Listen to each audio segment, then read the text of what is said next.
Welcome back to The Line. The state is currently facing a budget shortfall of at least $150 million. And according to Senate Finance Committee Chair Senator John Arthur Smith, the state could see a revenue loss of $300 to $500 million. There's increasing chatter among state leaders about a special legislative session to address that budget shortfall. And Laura Sanchez-Rivey, I guess the first question is, the governor has said she wants to have a special. She understands we need to do something. But the time allotted she wants is very, very narrow. She wants to have a little done deal beforehand and then go into a 4-hour session. She actually called the time. What do you make of that? Is that going to work to figure out a $650 million hole? I should put it that way. Right. I think it is wishful thinking for sure.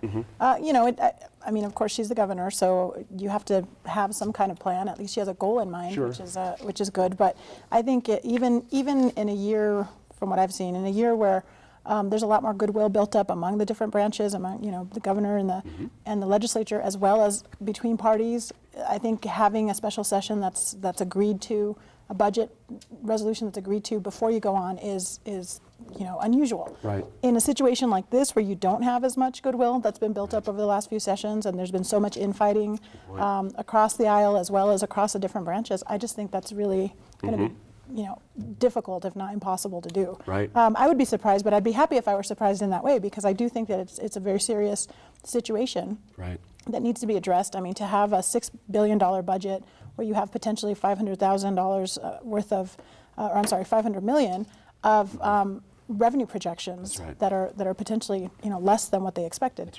That's a huge problem and one that they need to address. Janice Arnold Jones, let me read you a quote from the governor, said, "I'd like to really see this resolved, so as we did at a special session over at the Capitol before we walk in, and it's a 4-hour session." That seems like marching orders versus sort of people sitting down together and figuring out a problem. How does that strike you? I mean, is this a 4-hour fix? $650 million?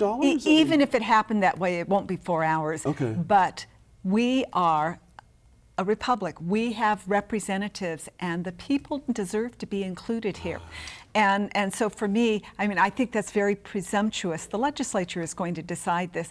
And I can understand that the governor is reluctant to call them into session for less than a day because it's only $50,000. But we have a big problem.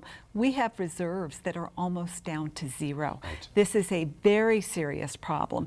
And it is going to take a lot of deliberation. Where I am rubbed by that statement is the assumption that it will be done in secret and we will just present a plan and everybody will say yes and go home.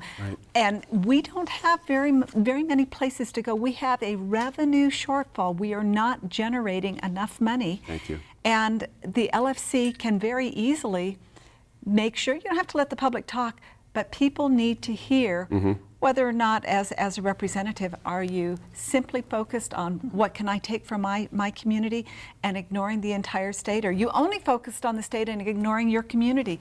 And knowing what's coming, because I'm telling you what, everybody's going to hurt a little bit. That's a good point. I mean, it's such an audacious plan to say 4 hours in an election year in particular. Right. I mean, how many of those legislators are going to walk in there and say, yeah, sure, I'll vote however you want me to? That's right. But see, that's the key word is the election year. I mean, this is what doesn't make sense is the delay. Because if the governor was really interested in taking over the House, I mean, check that the Senate, then she would want as long of a special session as possible, because that ties up the legislators from raising money. That's right. And that's one of the biggest unintended consequences of a long special session. But it's the pre-negotiated legislative session, I think, that rubs everybody the wrong way. There's a huge issue. Let's get it. It's out on the table. Now let's meet and talk about it. Let's not negotiate behind closed doors. That's a bad thing for this governor to do. She's in a real bind. She can't open it up. That proclamation that she's going to issue is going to be very narrow. I wouldn't be surprised if it was to transfer money from, say, the tobacco fund and move it over to fix last year's budget. After that, I think she's going to send him home. She doesn't want to open it up, because then Democrats will put taxes on the table. You just anticipated my next point. And I think that she just doesn't want to deal with that. So that's the real issue. How do you, let me stay with you, Richard, on that. Senator, because she's come out a couple of weeks ago saying, and her spokespeople saying, taxes are off the table.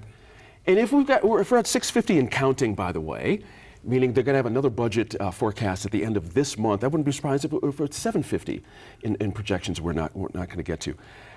Does that work for you to be able to just put a marker like that down like that? I mean, Well, you know, she wants to control it, and she won't be able to, I don't believe. You know, I think the Democrats are going to probably say, hey, we've got to make those cuts now, which are going to be painful, Right. which becomes an election year issue.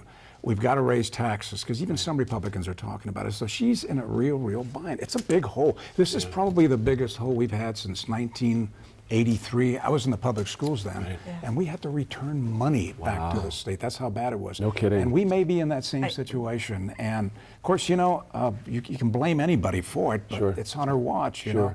And legislators have only one responsibility, the appropriation responsibility, and they're not going to give that up. I see, reminder. but when the reserves are down That's right. to zero or below zero, you know, I mean, this is really very serious. And at some point, if you're not generating any type of revenue, then, okay, so what would you have us do? Do you want to completely cut cultural affairs? Thank you. That is the been key. pretty cut. And it already been cut has. severely But the one thing already. that's bringing in money is tourism. So this is really worthy of a debate, a discussion, and people need to be part of it because we're all going to pay. I love that point, Giselle Jones, and because, again, this idea of revenue or taxes, Laura Sanchez-Rivey, doesn't it deserve a fair hearing instead of just one person saying, I'm not going to entertain it, and that's that? I mean, how do you balance a budget like that? Yeah, I It's think most incredible. people, you know, and I'm glad that Janice, who's always been a supporter of transparency, is here to talk about that because it is a huge part of what we're looking at. And Right. there's a lot of people who believe, you know, as we, you know, stop sort of the blame game, but think about why we're in this hole. Right. We're not diversified as an economy. Everything is in one basket. All of our eggs are in one basket, and that's the oil and gas production in this state. And so as that goes down, and you know, we've been enjoying some lower gas prices. We've had, you know, so production goes down. That's right. Our revenues go down. I mean, as long as we're tied to one revenue source in that way, we're going to continue to suffer this, and we're going to, you know, boom when there's a booming industry in that, and we're going to bust when it's bad. That's right. And that's a big problem, and that's a larger problem that needs to be addressed in the legislative session that never seems to get the light of day. The interesting about that, isn't it? Yeah, the tax thing never seems to really kind of bubble to the surface. Sorry. if Yeah, you- oh no, I was just going to say, in addition to oil and gas and the dependence upon oil and gas, we're also very dependent on federal tax dollars and state tax dollars. That's right. And what that, you know, the one thing that we're not really talking about is, you know, what is, you know, the state doing right now to really help small, medium-sized business? What are we doing to attract business, to generate economic development? Because if you have a shortfall, you need to generate income. I'm not in favor of taxes at all because we're still in a recessionary Right. economy, and I think that will just continue to put us down. But what you do need to do is you need to be able to attract businesses into New Mexico. You need to give them a reason to believe, and we have that huge permanent fund Right. that I think it's time to get into and start. Let's take $2 billion. And you know, take care of the state's issues. That's Provide some strong, meaningful economic incentives to attract businesses, as well as to support businesses that are already here. Janice, would you go? Sorry, Richard, would you go with that as well? Well, I would say, as I- opposed to taxes. I would say so. Okay. So the permanent fund is not for bailing out our poor financial decision making. That is an educational fund, and I will stand by that. However, I do think that many of the processes are exactly as Tom described, that we need to find a way to make sure that there is revenue coming into the state. And the reason I mentioned cultural affairs is our strong suit right now, and has frequently been, tourism.